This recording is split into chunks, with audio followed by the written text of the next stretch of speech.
நேரமே, எலியாவின் தேவனே அவர் இறங்கிடும் நேரமே, அசைவாடும் அனலாக்கும் எங்கள் அக்கினி ஜுவாலையே, அசைவாடும் அனலாக்கும் எங்கள் அக்கினி ஜுவாலையே, எலியாவின் தேவனே அவர் இறங்கிடும் நேரமே. கர்த்தருடைய நாமம் மகிமைப்படுவதாக. ஆண்டவரும் அருமை இரட்சகருமாகிய இயேசுவின் நாமத்தினாலே இந்த புதிய நாளுக்காக தேவனை ஸ்தோத்தரிக்கிறேன். இந்த நாள் கூட கர்த்தர் நம்மளோட பேசுவாராக. ஏசப்பா எங்களோடு பேசுங்கப்பா, இயேசுவின் நாமத்தின் பிதாவே. எடுத்து வாசிப்போம். ரோமர் 8ஆம் அதிகாரம் அதுல 34ஆம் வசனத்தோட வாசிப்போம். ஆக்கினைக்குள்ளாக தீர்க்கிறவன் யார்? கிறிஸ்துவே மரித்தவர், அவரே எழுந்தும் இருக்கிறவர், அவரே தேவனுடைய வலது பரிசத்திலும் இருக்கிறவர், நமக்காக வேண்டுதலும் செய்கிறவரும் அவரே. இயேசு கிறிஸ்து நமக்காக இந்த பூமியில வந்து மரித்தார். எதற்காக மரிச்சாருங்க? நம்முடைய பாவங்களுக்காக, நம்ம செய்யற அநியாயங்களுக்காக, நம்ம செய்யற அக்கிரமங்களுக்காக, மனிதனுடைய ஒட்டுமொத்த பாவங்களுக்காக கல்வாரி சிலுவையிலே இயேசு நமக்காக மரித்தார். எவ்வளவு ஒரு பாக்கியம் பாருங்க. நம்ம பட வேண்டிய தண்டனையை, நம்மளுக்கு வருகிற வேண்டிய அநியாயங்களை, அக்கிரமங்களை எல்லாவற்றையும் ஆண்டவர் ஏற்றுக்கொண்டார். நம்ம வாங்க வேண்டிய அடியை ஸ்கூல்ல ஒரு டீச்சர் என்ன பண்ணுவாங்க, 2ஆம் கிளாஸ் 3ஆம் கிளாஸ் 5ஆம் கிளாஸ்ல படிக்கும் பொழுது நல்ல ஒரு பிரம்பு வச்சிருப்பாங்க கையில. சொன்னுடைய என்ன பண்ணுவாங்க, கையை நிட்டான்னு சொல்லுவாங்க, அட்டிக்கிற அடின்னு என்ன பண்ணுவாங்க, கையை அப்படியே ஒட்டிட மாட்டிப்பாங்க, சுளின்னு விழுகும். நெச்சுன்னு என்ன பண்ணும், நெச்சுனா இன்னைக்கெல்லாம் எங்கேயா விட்டாங்க, எங்கே அடிக்கிறாங்க, ஏன்னா அடிச்சா என்ன பண்ணுவேன், என் பிள்ளைல வந்து நீ அடிக்காத, என் பிள்ளை என்ன பண்ணும், அப்படித்தான் இருக்கும். நீ பிள்ளைங்க படிக்காம சரியா கண்டிக்காம இஷ்டத்தை என்ன பண்றான், அவன் போற பார்க்க முடியுது. அப்ப அது அல்ல, அந்த அடி நம்மளால தாங்க முடியல. ஒரு குச்சியில அடி தம்ல ஏசப்பாவை என்ன பண்ணார், சிலுவையிலே அவர் நமக்காக மரித்தார். சிலுவை தூக்கி கொண்டு என்ன பண்ண நமக்காக சுமந்தார். நம்ம என்ன பண்ணும், ஏசப்பாவுடைய அந்த பாரத்தை, ஏசப்பாவுடைய அந்த தியாகத்தை, தேசப்பா நமக்காக வைத்திருக்கிற நன்மைகளை என்ன பண்ணும், நம்ம விரும்பணும். அங்க சொல்லப்பட இருக்குது, ஆக்கினிக்குள்ளாக தீர்க்கிறேன். ஏன்னா வசனம் சொல்றது, நானே மரித்தேன், நான் அவரையும் நம்ம எழுந்திருக்கிறா. ஏசப்பட்ட மறிச்ச அப்படி இல்லை, முன்ன உயிரோடு எழுந்துட்டார். சீசர்களுக்கு காமிச்சார், எத்தனை நாள் இருந்து நம்மளார் உயிரோடு இருக்கிறப்பா, நீங்க சாப்பிட்ற மீன் அப்படி அவர் சாப்பிட்டார். மனித கடவுள், மனிதனை உண்டாக்கின சர்வ வல்லமுள்ள தேவன், மனிதர்களை மாமிசமாகி இயேசு வெளிப்பட்டார். உங்க படுற வேதனையை, ஒருவேளை நான் படுற வேதனையா ஆண்டவருக்கு தெரியுமா? தெரியும், தெரியாம கிடையாதுங்க. ஆமா, ஆண்டோட கிருபையால நீங்க உட்கார்ந்துருக்கீங்க. இல்லைன்னா என்ன பண்ண முடியாது, இந்த பூமியில இருக்க முடியாது. நீங்க ஆண்டவர் உங்களை அனுக்கிரகம் பண்ணிச்சுக்காரு. ஒரு ஐயா சொன்னார், இவ்வளவு நாள் நீங்க இருந்ததுன்னா ஆண்டோடைய அனுக்கிரகம் இல்லைன்னா இருக்க முடியாது. அதே உண்மைதான்.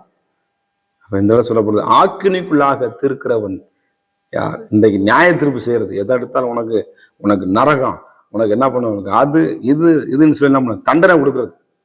தண்டனை பழி வாங்கிறது கர்த்தருக்கு. நம்ம பழிவாங்க யார்? நம்ம பழிவாங்கக்கூடியது நம்ம ஆட்கள் கிடையாது. நம்ம அப்படிப்பட்ட ஆளும் கிடையாது. நியாய தீர்ப்பு கொடுக்கறது சார்வனின் ரோஜா, மகிமையின் தேவன், அவர் ராஜாதி ராஜா பூமிக்கு வரப்போறார். இந்த பூமியில வேணா உங்களுக்கு நீதியை புரட்டி போடலாம். சில பேர் பணத்தை கொடுத்து என்ன பண்ணுவாங்க, இது பண்ணி அப்படி பண்ணி அவங்க சாதகமா பேசிடலாம். அந்த நீதி, ஆனா வருகிற நீதி, நியாயத்துல நீதி அவர் சரியா என்ன பண்ணுவார், செய்வார்.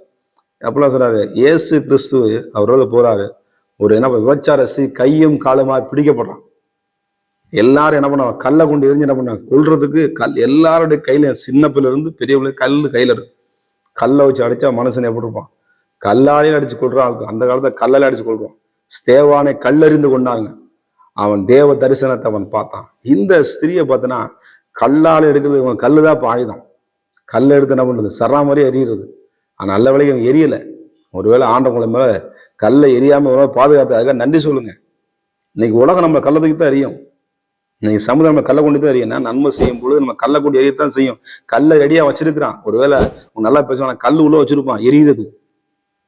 ஆனால் இந்த ஸ்திரீ யாரை பார்த்ததுன்னா, உலகத்துக்கு பின்னாடி போகல, யாராவது மனசு பின்னாடி ஓடல, இயேசுவின் பின்னாக வந்தான். ஏசப்பாடு வந்து விழுந்த உடனே கரெக்டா வந்து அவருடைய பாதத்தில் விழுந்துட்டான். உங்க மேல கல்லறிக்கு இன்னைக்கு ரெடியா இருக்கான். அதுக்கெல்லாம் நீ விலகி ஓடுமா? ஏசப்போட நிழலுக்கு ஓடி வந்தாங்க. உன்னதமானவரின் மரபில் இருக்கிற சர்வ வல்லவர் நிழலில் தங்குவான். அவன் வந்து உடனே பண்றான், உடனே என்ன பண்ணாரு, ஆண்டவர் பேசாம கீழே உங்களில் பாவம் செய்யாத எவனோ அவள் கல்லை முதலாளி பண்ண மேல எரிங்க அப்படின்னு. எல்லாரும் கல்லை போட்டான். எல்லாரும் கல்லை போட்டான். எல்லாரும் திரும்பி போயிட்டான். அப்ப உடனே ஸ்திரியை எழுந்து பாரு, யார் உனக்கு கல்லை எரிஞ்சு கொண்டு வந்து பாரு, தேடிப்பாரு. ஒருத்தன் உங்களை தேடியும் காணாதிருப்பார். உங்களோட போராடுகிற இழிப்பொருள் ஆவார்கள். உங்களோட போராடி கொண்டு இருக்கலாம். எவ்வளவுதான் போராடுகள், நிச்சயமா போராட்டத்தை மாறும். ஆனா ஆண்டு என்ன பண்ணாரு, நானும் உன்னை என்ன பண்ண ஆக்கின்னு திருப்ப, நீ பாவம் செய்யாத, நீ இது வரைக்கும் பாவம் செஞ்சுட்ட, இனிமேல் பாவம் செய்யாத, பரிசுத்தமா வாழு, நான் உன்னை ஆஸ்வதிப்பேன். சமாதானத்தோடு புறப்பட்டு இன்றைக்கு தேவன் நமக்கு சமாதானத்தை தருகிறவர். நான் உன்னை என்ன பண்ண ஆக்கினி, அவங்களும் ஆக்கினி திருக்கல, நான் உன்னை ஆக்கினி திருக்கு, நான் உன்னை என்ன பண்ணேன் மன்னிக்கிற சர்வ வல்லமுள்ள தேவனாகிய கர்த்தர். அந்த குணாதிசயத்தை நாமல் பெற்றுக்கொள்வோம். நாமளை யாரையும் ஆக்கினிகளா தீர்க்காத நம்ம நியாயத்தீர்ப்பு செய்யாம இருப்போம். அவர் எல்லாவற்றையும் யெகோவா இதை பார்த்துக் கொள்வார். ஜெபம் பண்ணுவோம். பரிசுத்த தேவனே, எங்களோடு கூட பேசின வார்த்தைகளுக்கு நன்றி. இயேசுவின் நாமத்தின் பிதாவே, ஆமென். God bless you. கர்த்தர் உங்களை ஆசீர்வதிப்பாராக. நான் ஒருவன் மாத்திரம் நீந்திருக்க, பாகாலின் படைகளை எதிர்த்திடுவேன். நான் ஜெபிக்க அவர் தலையசைப்பார், ஜெபிக்க அவர் தலையசைப்பார். நெருப்பாய் இறங்கிடுவார் என் தெய்வம், நெருப்பாய் இறங்கிடுவார்.